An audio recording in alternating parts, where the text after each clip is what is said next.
Bonjour et bienvenue sur ma chaîne. Ici on parle d'esprit critique, en bref et en illustré, et ça commence par le début. Si je vous dis méthode scientifique, qu'est-ce qui vous vient à l'esprit? Un gars en blouse blanche manipulant des éprouvettes dans un labo qui s'écrie « Eureka !» dès que sa solution change de couleur? Un bon de commande diabolique signé par Big Pharma pour acheter une étude? Un gros livre poussiéreux qui explique comment on fait de la science? Beaucoup d'autres choses encore? C'est quoi la méthode scientifique? Il en existe plusieurs selon les disciplines. Il serait d'ailleurs plus juste de parler des méthodes scientifiques. Cependant, je vais me concentrer ici sur celle qui est la plus courante, la méthode hypothético-déductive. On teste une hypothèse et on voit ce qu'on peut en déduire. Imaginons ceci. On est à un repas de famille. On a ouvert le champagne mais pas fini la bouteille. Tante Roberte arrive alors avec sa petite cuillère en argent et assure que ça conservera les bulles plus longtemps. Elle est super sympa, Tante Roberte. Et elle connaît plein de trucs utiles. C'est hyper tentant de la croire sur parole, mais bon, c'est du champagne quand même et on a envie que ça reste pétillant le plus longtemps possible. Enfin, je sais pas vous, mais moi, le champ éventé burk. Et si on veut savoir si ça fonctionne objectivement, il va falloir mettre sa technique à l'épreuve. Alors, pour vérifier son hypothèse, on va devoir mettre en place un protocole de test scientifique. Rien que ça. On va se procurer des bouteilles de champagne qu'on va ouvrir, les vider partiellement, les peser une par une et les séparer en 4 groupes. Le premier groupe aura une cuillère en argent dans le goulot, le second groupe aura une capsule classique, le troisième groupe n'aura rien et le dernier aura un bouchon hermétique.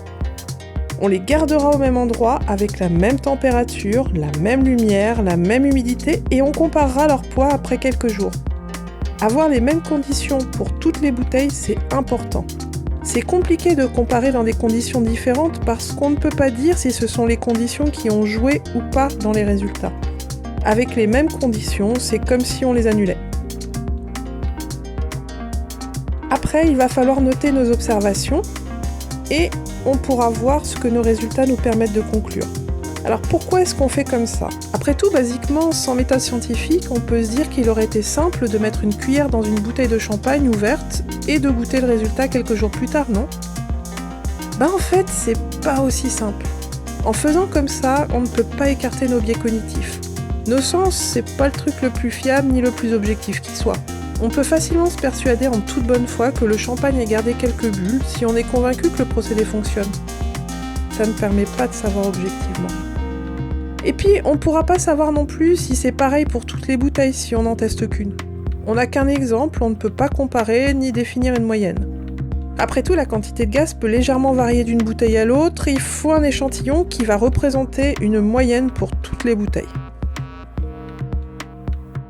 Enfin, on ne peut pas savoir si on n'aurait pas eu les mêmes résultats en laissant simplement la bouteille ouverte sans rien pour conserver les bulles. Même si on a tous observé qu'en faisant ça, en quelques jours, ça devient un vin blanc tout basique. En plus, c'est une bonne idée de prendre du recul sur nos impressions brutes. Oui, on peut à l'œil et au palais avoir la sensation que les bulles ont été un peu conservées.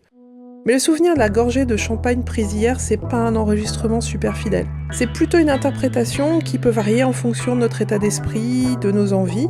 Des fois qu'on a envie de donner raison à Tante Roberte parce qu'on l'aime bien, alors méfiance. Alors, on va procéder en essayant de donner tort à l'hypothèse de la cuillère en argent qui garde les bulles pour écarter le biais de confirmation. Si notre hypothèse reste vraie malgré tous nos essais pour lui donner tort, alors on pourra enfin se dire qu'elle tient la route. En clair, on va essayer de montrer que la cuillère en argent ne conserve pas mieux les bulles que toutes les solutions connues. Et pour faire ça, il va falloir les tester toutes en les comparant.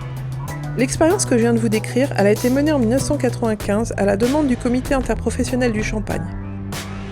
Les scientifiques ont conclu que la cuillère en argent n'empêchait pas les bulles de diminuer dans le temps.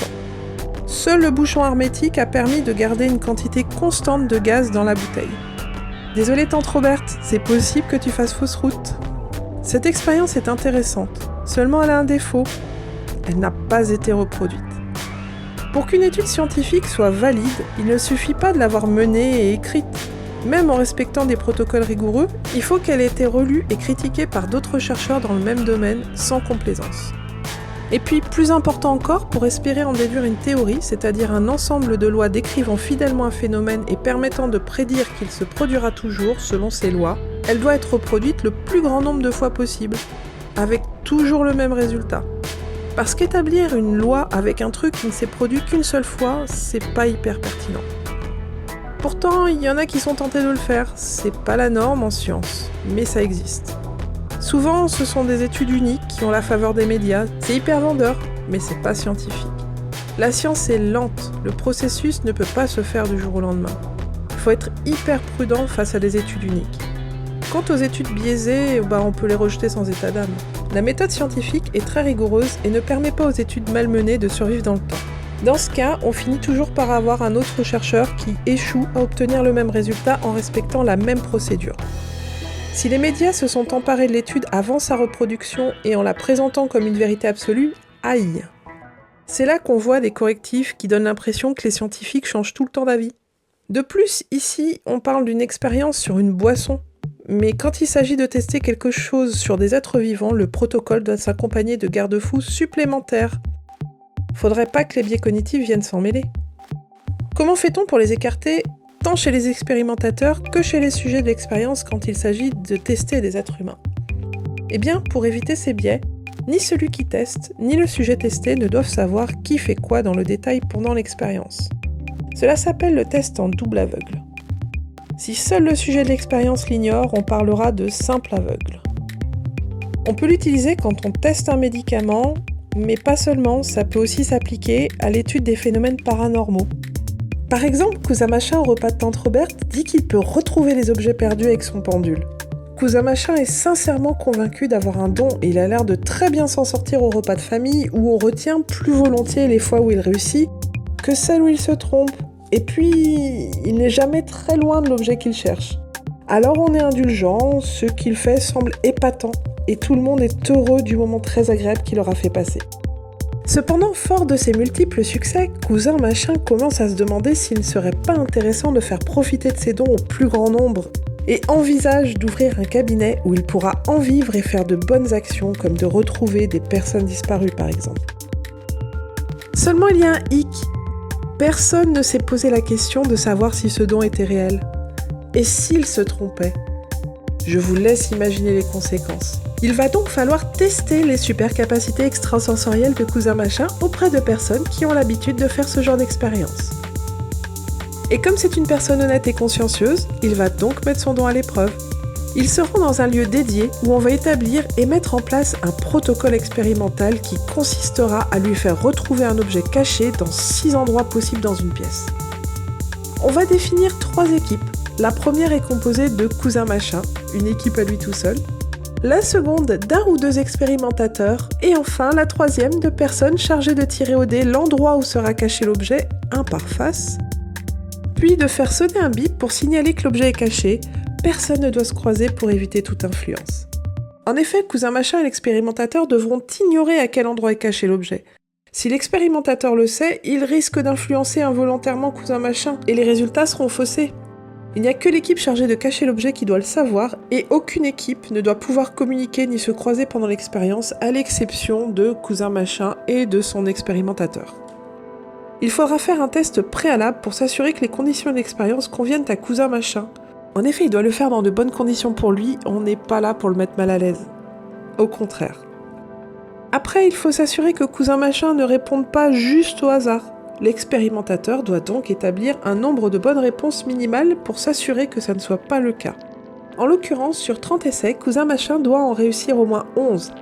En science, on définit toujours un seuil de réussite minimale pour que l'expérience soit significative. Plus il réussit, plus il a de chances de ne pas avoir répondu au hasard.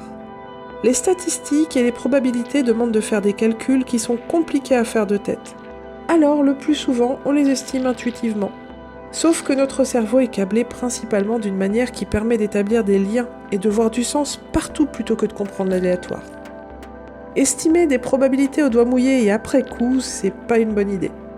Hygiène Mentale y a consacré une vidéo et une conférence où il explique bien mieux que moi ces calculs de probabilité et de statistiques. Je vous mets les liens dans la barre d'infos. Mathématiquement, même les choses les plus improbables peuvent se produire. Tout comme chaque semaine, on a un nouveau gagnant au loto, alors que la probabilité de gagner est extrêmement faible. En revanche, réussir à deviner où se trouve l'objet au hasard 6 fois sur 30, ce n'est pas aussi rare qu'on le pense. Tout le monde peut y arriver en moyenne, c'est pas improbable. Il faut donc quelque chose de plus exceptionnel. Dans ce cas, si tout a une probabilité même infime de se produire, comment va-t-on réussir à savoir si le résultat est significatif, c'est-à-dire qu'il sort du lot ?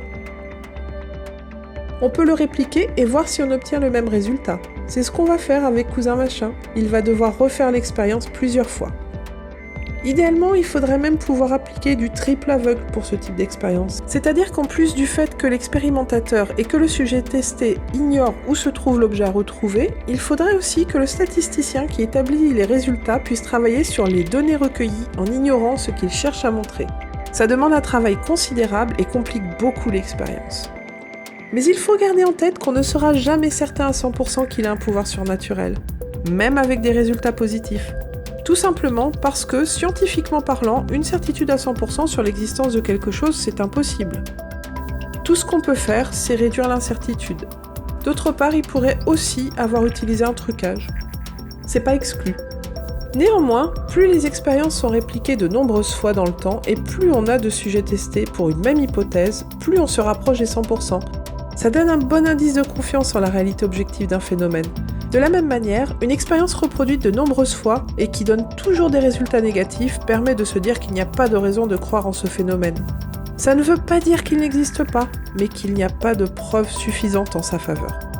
Comme je l'ai dit dans une précédente vidéo, si on n'est pas certain que le soleil se lèvera tous les matins, le nombre de matins où on a observé le soleil se lever depuis que l'humanité existe est suffisant pour affirmer que le soleil se lèvera chaque matin avec une certitude de 99,999999999, etc.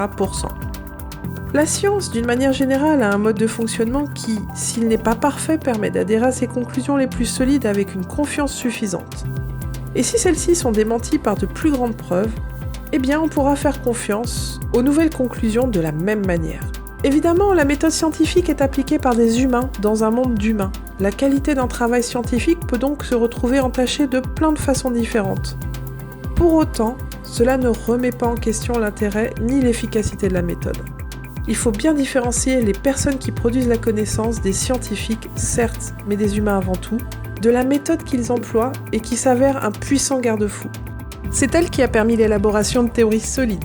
C'est de tout cela que sont issus par exemple les téléphones et ordinateurs avec lesquels vous regardez cette vidéo, les éoliennes, les voitures, les médicaments qui vous soignent, les satellites qui vous donnent votre position GPS. Qu'on les aime ou non, ça fonctionne remarquablement bien. Voilà, j'espère que cette vidéo vous a plu. Si c'est le cas, n'hésitez pas à la commenter, à la liker et à la partager. Et je vous dis à très bientôt pour un prochain épisode.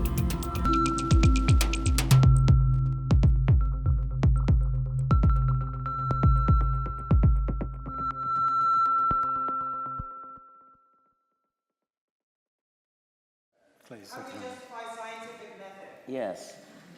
What he said. It works. It works. Planes fly, cars drive, computers compute. It's an inductive argument. If you base medicine on science, you cure people. If you base the design of planes on science, they fly. If you base the design of rockets on science, they reach the moon. It works. Bitches.